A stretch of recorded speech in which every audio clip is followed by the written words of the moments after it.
You go, ready?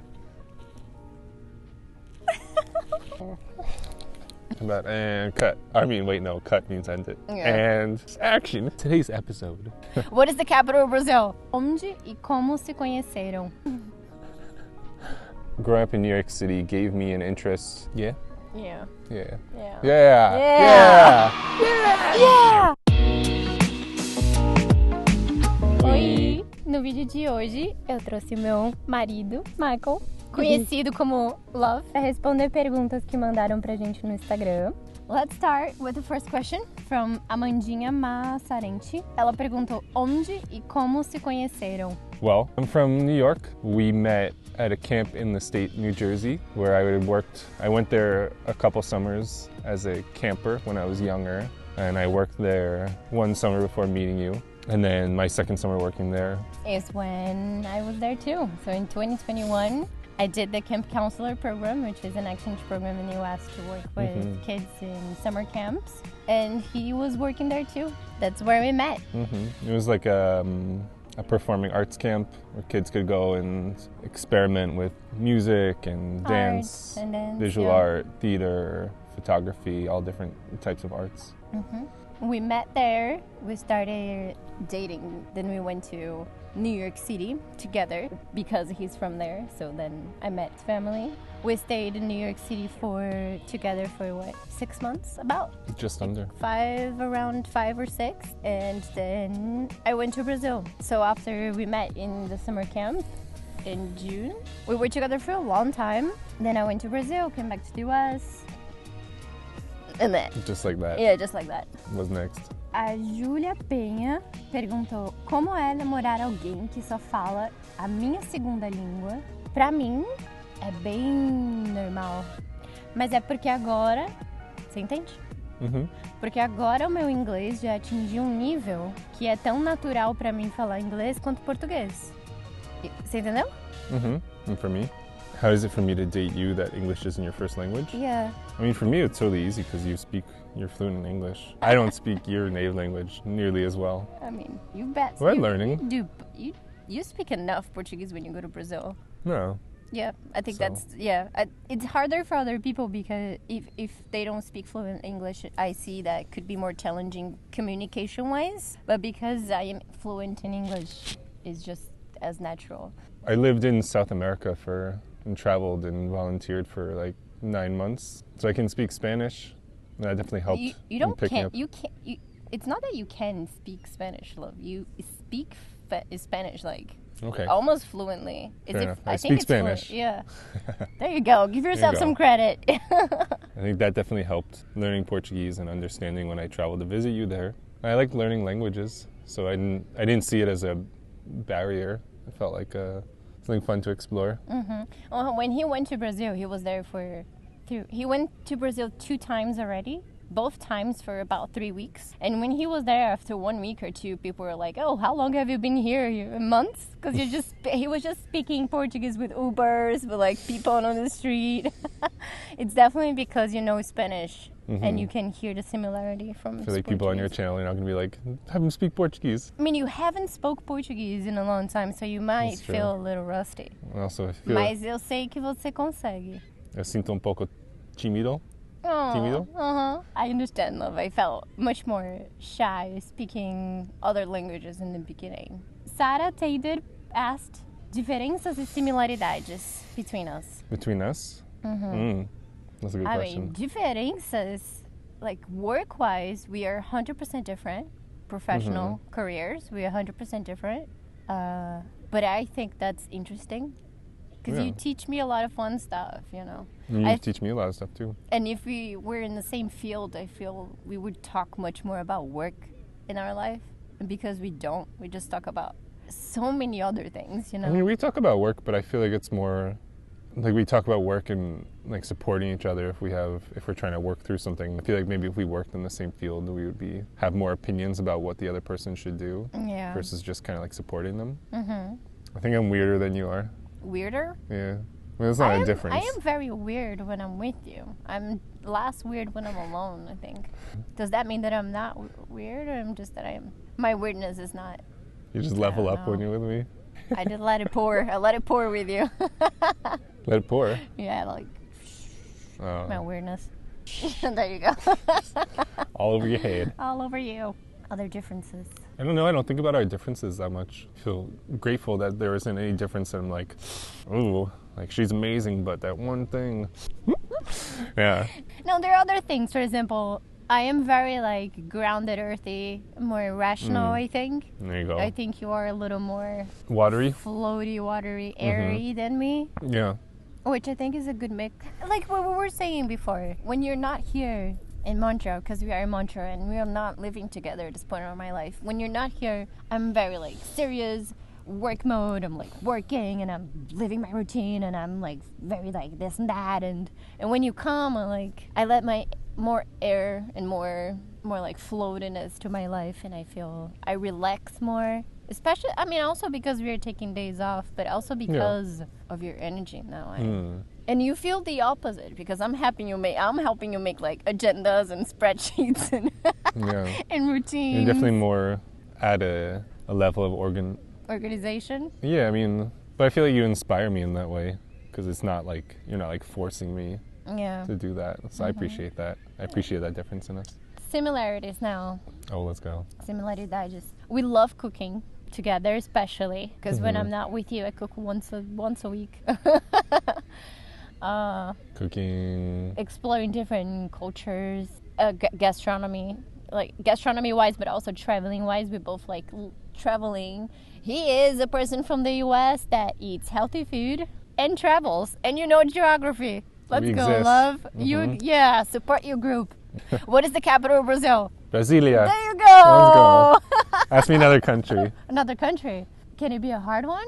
I don't even know. How I'm gonna know? I don't know the answer. Think of a country. Czech Republic. Is it Prague? I think it's Prague. Uh-oh, I hope it is. I hope it is. Canada. Canada. That's the capital of Canada. Is it Ottawa? Yes. Oh, let's go. Let's go. What's the capital of... This video is just turning into a geography lesson. Australia. I feel like it's not Sydney. It's not Sydney. Is it Melbourne? No. No?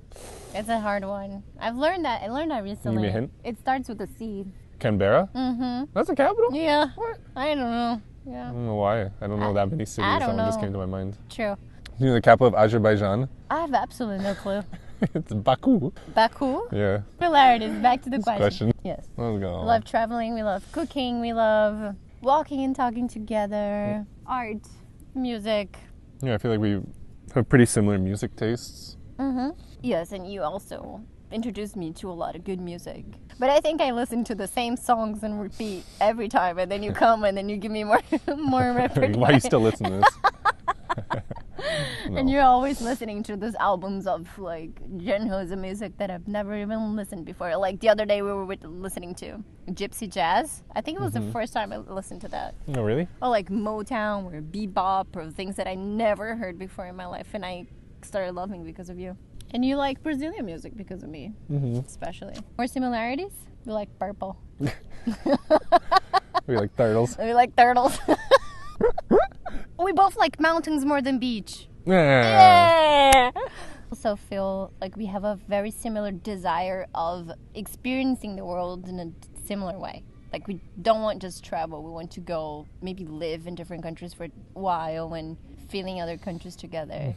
Beatriz Teixeira asked, o mais legal sobre namorar uma pessoa de outro país é? I mean, my first thought is just kind of like what we were just talking about with travel. You being from a different country opens my life to different culture and to experience, like to go to Brazil and feel the warmth from your family and your friends. And as I got to know them, and getting to know São Paulo and other places, it definitely felt different than when I've traveled to other countries. I felt like a different level of warmth from the people.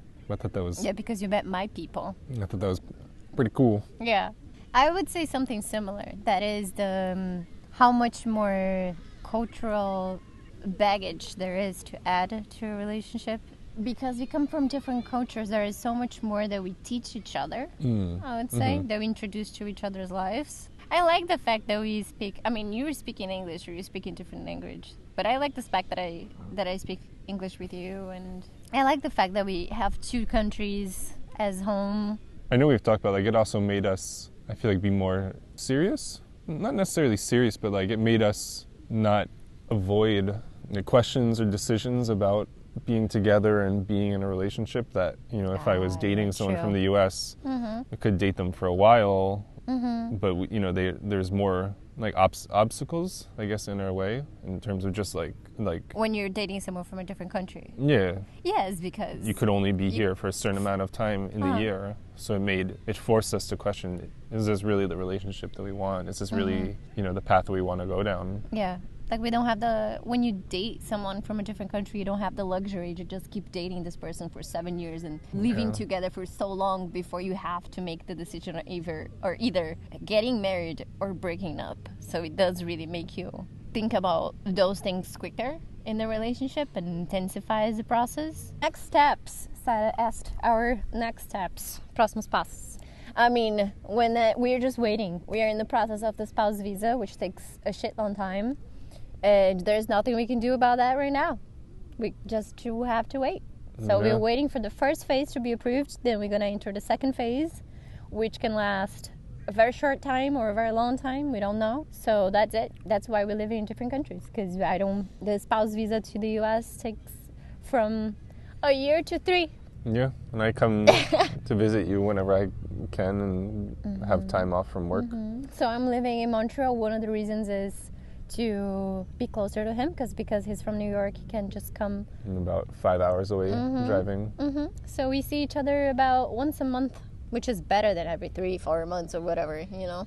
I would miss you too much. Yeah. Okay.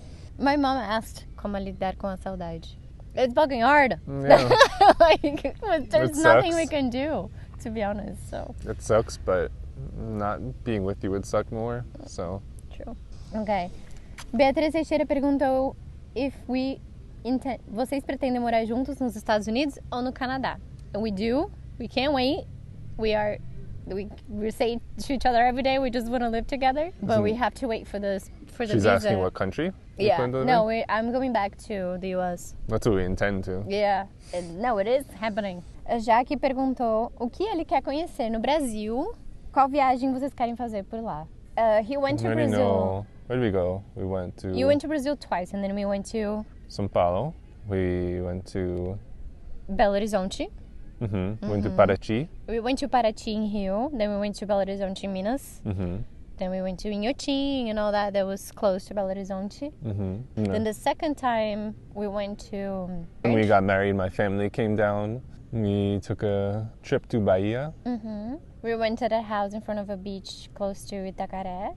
And then they left and we went to São Roque, which is in interior de São Paulo. And we rented a chalet for the New Year's. And it was also kind of our honeymoon, but we still feel like we need a honeymoon, because that didn't really count. Yeah. Cíntia perguntou, você consegue expressar em inglês pra ele coisas que é engraçado em português e você entende? When I explain things to you that in Portuguese that are funny, do you understand? Like memes and expressions? I think you do. Yeah. Sometimes you don't, Sometimes because you don't have the reference. Over my head. Yeah, because it's like a longer reference of being a Brazilian. I think humor is one of the hardest things, like to translate between cultures, because it's so... Oh, what's the word I'm looking for? There is a lot of humor that relates to being in that culture. Yeah, there's layers. It's not just understanding the words. It's understanding the culture and the concept. Yeah. And sometimes it's a very old joke related to a generation or something, and that is really hard to explain. I mean, by the time that I explain it, it's not even funny anymore. But sometimes you do. Sometimes I get it. Yeah, and it's the same thing with English for me. Sometimes I say something I think is funny and you just look at me like... Onde vocês vão morar quando o seu visto sair? Foi a Júlia Sacardo, minha amiga de Montreal, que perguntou. That did my tattoo, the tattoo friend, yeah. We're gonna leave as soon as I can get back. I'm running back to where you live, which is 2 hours from New York City. He was born and raised in the middle of New York City, in the middle of the chaos. But he doesn't live there. He lives like 2 hours upstate New York. And that's where we're gonna live. It's much closer to nature. There's another thing that we relate. We love being around nature. I mean, we don't want to live in a city area. We prefer to live around nature. And that is funny because you are from New York City, and I think a lot of people would have a very different idea of who you are before meeting you, you know? Because you're not like a traditional New Yorker? Yeah, I don't know. I'm curious what maybe people can leave in the comments. What's like their impression of people who are from New York City? I mean, because I don't know. I think it's a general impression of people that are from the U.S. is that they eat very bad and. Well, I'm not talking about, but New York City is so different from the rest of the U.S. I don't think they know. Okay. I don't no think. one knows. I don't. You can tell me in the comments really, because the idea that I have that in Brazil people have the idea that a person from the U.S. it's like. We're fat. It does. I think they We're don't stupid. know that someone from New York and someone from California and someone from Texas are completely it's a different huge, personality. just like Brazil, it's a huge country. So if you're from, if you're from São Paulo, or if you're from Bahia, or if you're from Manaus, you're gonna be different. Cultural differences that you know, but other people just look at it. You're just like, oh, you're Brazilian. You're Brazilian, exactly. Yeah, that's true. But yeah, it's really depends which state you're from. I have a question that is not here, which is, how was it for you to grow up in New York City? How was it for me? Yeah. I mean, growing up as a kid, I didn't know anything else. So it didn't feel... It just felt like... It was home. That was it. You didn't realize what New York was? No, it wasn't until I left and went away to other places where people looked at me and were like, oh my God, you're from New York City, and had all these like opinions and asked me questions. And then I was like once you leave the bubble, then you have more perspective on it. You mean when you went to India? Or even just going away like to college. Really? Inside the U.S.? Yeah. I have people ask me that kind of question. What was it like? I was like, I don't know. I grew up there. What was it like where you grew up? Yeah, it was just like that, except I was in New York City. I will say I think growing up in New York City gave me an interest and an openness to experiencing different cultures through food and music. And you go on the subway and you see, people of all ethnicities, all colors, all races, speaking all types of languages, all different languages, all different foods. I'm very grateful for that because it is really cool. The world's a beautiful big place and there's so much you can explore. True. I think you growing up in New York, I don't know, because I don't know other people that grew up in New York besides you and your family, and they are very unique people, out of the curve with the traditional American people are. But your friends too, they travel, they're interested in other cultures, they eat well, better food that I've ever eaten in my whole life. All the recipes and all the veggies, all the things that I learned cooking with your family that I never learned before. Yeah, but we're not the average U.S. family. Unfortunately, I'd say the average U.S. family is not as curious about the world. You think so too? That is a stereotype that exists in the U.S.? So. Yeah. That they're not really interested in the rest of the world, that they don't really know much geography? I think it's true. Really? To an think extent. It's true? Yeah. I mean, and like you said in your channel, no stereotypes are stereotypes. There's always going to be people who break that. A little bit of truth in that, but I there's think also there is people that break out from it. And it's unfortunate because I've seen that also even when traveling and meeting other people, the U.S., they just don't always seem as curious about the world and other cultures. Last question is, what do you like the most na cultura brasileira? A Débora Visotto, minha astróloga maravilhosa. The first thing was you. Something that really stuck out to me was, as a musician, the music, and then also the dance. There's such a richness to that part of Brazilian culture. And it's clear that you all really love it, and it's such an important part of your existence, your reality, and it's something I feel is kind of missing from the U.S. culture. We don't really have as much of a unified musical and movement identity in that way. So that's something when I travel to different countries, I really love. I love experiencing that and seeing how expressive it can be. When I was there, getting to experiment playing different instruments and learning different dances, and just kind of trying to soak it in. I found really fun. The food's pretty good too. How many countries do you know? I forgot. You haven't Not that many. You lived in South America for 8 months, but you went to Ecuador, Peru, and Colombia. Then That's you 3. lived in India for 6 months. When I was younger, I visited France and Costa Rica on trips. And now I've been to Italy. With me. And England. With me. Brazil with me. And now, Canada. You've been to Canada before because of your sister. But now a lot more with me. How many was that? I forgot. How's it going? Anyway, okay. it doesn't matter. Você teve alguma coisa que ele falou que te surpreendeu, que você não imaginava de alguém dos Estados Unidos? Deixa um comentário. Um dos meus objetivos com esse vídeo era mostrar para as pessoas como uma pessoa dos Estados Unidos pode ser diferente do estigma que elas têm de um americano. Se vocês não estão inscritos no canal. Se você ainda não está inscrito no canal. Yeah. I mean, 25% of the people who watch these videos are subscribed, which is what the fuck? Just takes 2 seconds. Just hit the subscribe button. It helps out this beautiful angel. Um beijo e até o próximo vídeo. Muito bom.